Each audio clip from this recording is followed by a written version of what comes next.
उड़ाना, ये मजाक उड़ाने की बात है सर। फास्टेस्ट ग्रोइंग इकोनॉमी और पूरे डॉलर विदेश में स्ट्रांग हो रही है। सिर्फ इकोनॉमी भारत का उसके खिलाफ खड़े हो रहे हैं, उसको आनंद लेना चाहिए, ना कि ऐसे मजाक की बात। द लाइव टीवी, सच सबसे आगे। दोस्तों, मैं बात हफीज हूं। मोदी सरकार में जो ये मंत्री हैं या प्रधानमंत्री, इनसे आप कोई भी विफलता के ऊपर सवाल नहीं कर सकते हैं। सिर्फ और सिर्फ इनको चाटुकारिता अच्छी लगती है। आप इस तरह की बातें कीजिए दरबारियों की तरह, तो ये खूब अच्छे जवाब देंगे। लेकिन जैसे ही सवाल पूछे जाते हैं कि ये इकोनॉमी की तबाही क्यों हुई है, या देश में अराजकता क्यों है, या ये इस मोर्चे पे नाकाम क्यों हुई है सरकार, तो ऐसा जवाब आपको मिलेगा जिसकी कल्पना आपने कभी की ही नहीं होगी।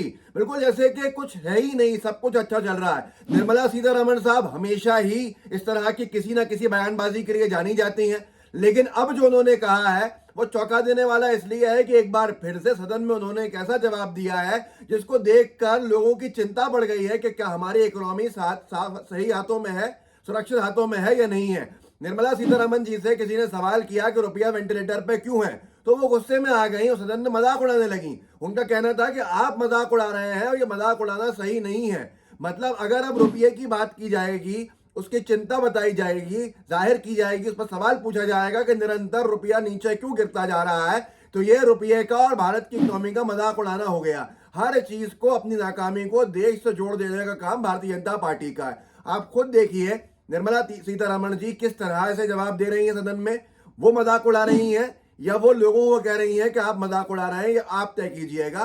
किस तरह से उन्होंने कहा है कि भारत की इकोनॉमी बहुत तेजी के साथ बढ़ रही है, ऐसी विफलताओं के बावजूद भी, और फिर कह रही है कि डॉलर जो है वो तेजी से बढ़ रहा है, इसलिए रुपया कम हो रहा है। देखिए इस वीडियो को। उड़ाना, ये मजाक उड़ाने की बात है सर। फास्टेस्ट ग्रोइंग इकोनॉमी और पूरे डॉलर विदेश में स्ट्रांग हो रही है।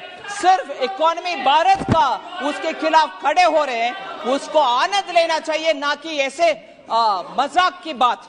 शर्म होना चाहिए सर, प्लीज। इस वीडियो को डाला है रणदीप सिंह सुरजेवाला जी ने। उन्होंने लिखा है कि बेशर्मी की भी हद होती है सरकार, डॉलर के स्ट्रांग होने का आनंद लेना चाहिए। डॉलर के मुकाबले रुपया लुढ़ककर 82.68 हुआ। महंगाई की आग में आरबीआई के लगातार बैंक दर बढ़ाने से कर्ज चुकाना भी दूभर है। रिकॉर्ड बेरोजगारी हर घर की खुशियां खा रही है, मगर मोदी सरकार आनंद मना रही है। क्योंकि निर्मला सीतारमण जी ने आखिरी में क्या कहा, उनका कहना था कि इतनी अच्छे सब कुछ हो रहा है इकोनॉमी का कि आपको मजाक उड़ाने की जगह पे इसका आनंद लेना चाहिए।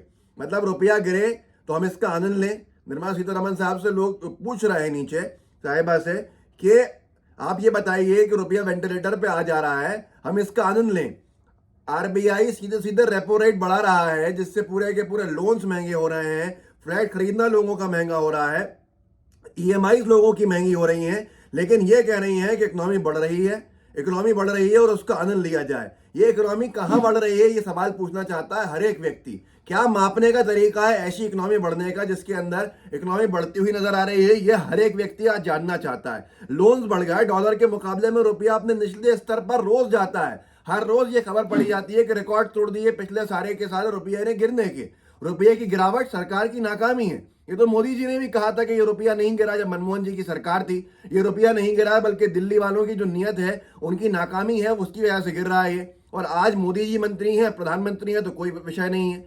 आरबीआई तक पिछले हफ्ते चिंता जताया तो कहा है महंगाई के ऊपर कि महंगाई जिस तरह से हो रही है वो चिंता का विषय है। विदेशी मुद्रा कोष तेजी से खाली हो रहा है, लेकिन फिर भी कोई चिंता नहीं है साहब। आनंद लेना चाहिए, आनंद लीजिए। निर्मला ताई कह रही है कि इसका बड़ी आनंद लीजिए। आप ये बता दीजिए कि आयात तेजी से बढ़ रहा जबकि निर्यात तेजी से घट रहा। कोई भी इकोनॉमिस्ट से पूछेंगे तो वो कहेगा कि नाकामी के मोर्चे हैं, ये नाकामी के मोर्चे हैं। हमारा इंपोर्ट बढ़ना, एक्सपोर्ट कम होना, इससे देश में पैसा आएगा या कम होगा। डॉलर मजबूत हम कर रहे हैं या डॉलर अपने आप मजबूत हो रहा है, ये भी बड़ा विषय है। हमारी कितनी निर्भरता बढ़ गई है, मेक इन इंडिया का क्या हुआ है, कितना एक्सपोर्ट घट गया है, इसके ऊपर कोई चर्चा नहीं करना चाहता। लेकिन निर्मला ताई कह रही है कि आनंद लीजिए इन सब चीजों का।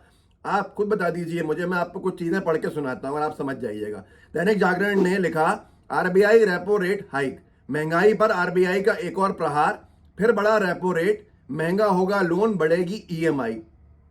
ये तो अभी 4-5 दिन पहले हुआ था।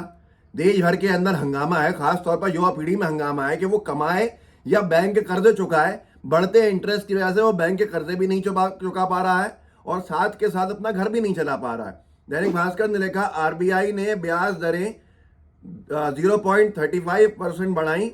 20 साल वाले 30 लाख के लोन पर करीब 1,55,000 रुपया ज्यादा चुकाना होंगे।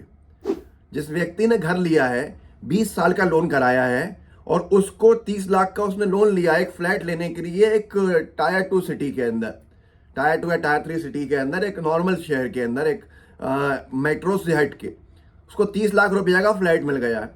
30 लाख रुपया का उसने लोन कराया है। 40 लाख का फ्लैट था, 10 लाख उसने पेमेंट किया, 30 लाख का लोन लिया, 20 साल में वो चुकाने वाला था। अब वो चुकाते चुकाते जब आखिरी में पहुंचेगा तो उसको समझ में आएगा कि उसने 1,55,000 रुपया ज्यादा ब्याज दिया। ये आज अगर ये ब्याज दरें बढ़ती जाएंगी तो जनता, देश की जो युवा है वो कहाँ जाएगी, इसका अंदाजा आप लगा सकते हैं। यहां तक कि इसका अंदाजा आप इससे लगा सकते हैं कि आरबीआई के गवर्नर साहब चिंता जता चुके हैं, लेकिन निर्मला ताई को चिंता नहीं है। वो कह रही हैं कि आनंद लीजिए, देश के रुपया का मजाक मत उड़ाइए। अब देश भी रुपया भी देशभक्ति के पैमाने में आ जाएगा, रुपया भी अब राष्ट्रवाद के पैमाने में आ जाएगा। भारतीय जनता पार्टी जहां जहां नाकाम होगी वहां वहां राष्ट्रवाद और देशभक्ति का सहारा लेने लगेंगे। अब रुपये के बारे में भी शायद आप कुछ नहीं कह पाएंगे। जी बिजनेस ने लिखा था कुछ वक्त पहले, आरबीआई गवर्नर ने महंगाई पर चिंता जताई। कहा, अक्टूबर में इन्फ्लेशन रेट 7% से कम रहने की उम्मीद। बिजनेस स्टैंडर्ड ने जो एक खबर लिखी है वो चौंका देने वाली है कि एक रिपोर्ट बनाई गई थी महंगाई पर, आरबीआई की एक रिपोर्ट, उसको सार्वजनिक नहीं किया जाएगा। क्यों नहीं किया जाएगा, ये सवाल पूछ रहा है, हर कोई सवाल पूछ रहा है।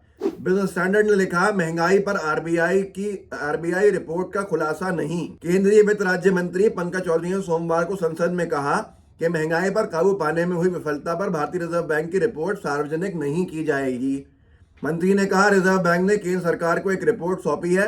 जैसा कि रिजर्व बैंक अधिनियम 1934 की धारा 45 ZN और रिजर्व बैंक मौद्रिक नीति समिति और मौद्रिक नीति प्रक्रिया नियमन 2016 के नियम 7 के तहत अनिवार्य है। किसने बनाया है ये? मोदी सरकार ने नियम बनाया है, अगर 2016 का नियम है तो। उन्होंने कहा, रिजर्व बैंक एक्ट 1934 के उपरोक्त उल्लिखित नियमों में रिपोर्ट को सार्वजनिक किए जाने का प्रावधान नहीं है। नियमों के मुताबिक, जबकि नियम क्या है सुन लीजिए, नियमों के मुताबिक रिजर्व बैंक की मौद्रिक नीति समिति अगर महंगाई दर लक्ष्य के भीतर रखने में असफल रहती है और लगातार 3 तिमाही तक ये 2 से 6% की सीमा से ऊपर रहती है तो रिजर्व बैंक को इसका स्पष्टीकरण देना होता है। लेकिन सरकार अब उस स्पष्टीकरण को सार्वजनिक नहीं करने वाली है। आप खुद सोच सकते हैं कि सरकार की मंशा क्या है। सरकार को स्पष्ट करना चाहिए कि वो क्यों नहीं कर रहे हैं। अगर महंगाई के ऊपर कोई रिपोर्ट आरबीआई ने सौंपी है तो क्या जनता का अधिकार नहीं है? क्या नियमों में संशोधन बीजेपी की मोदी सरकार नहीं कर सकती है और सार्वजनिक पटल पर रख नहीं सकती है? क्या देश के सदन में भी दिखाने की अनुमति नहीं देगी मोदी सरकार? ये बड़े सवाल हैं। लेकिन चुनाव की सरकार है और चुनाव के बाद तो महंगाई बढ़नी है। चुनाव संपन्न हो चुके हैं तो जनता तैयार खड़ी है कि भैया अगले चुनाव आने तक तो महंगाई का सामना और करना पड़ेगा। अमर उजाला ने लिखा भी, महंगाई का एक और झटका, हिमाचल में चुनावों के बाद 5 रुपये महंगा हुआ सीमेंट। यही चीज आम बन चुकी है कि जहां जहां चुनाव खत्म होते हैं उसके बाद वैसे ही महंगाई की रेट बढ़ते चले जाते हैं। तो इस वीडियो को आगे बढ़ा के लोगों तक पहुंचाइए और लाइव टीवी को सब्सक्राइब जरूर कीजिए। जय हिंद, जय भारत। द लाइव टीवी, सच सबसे आगे।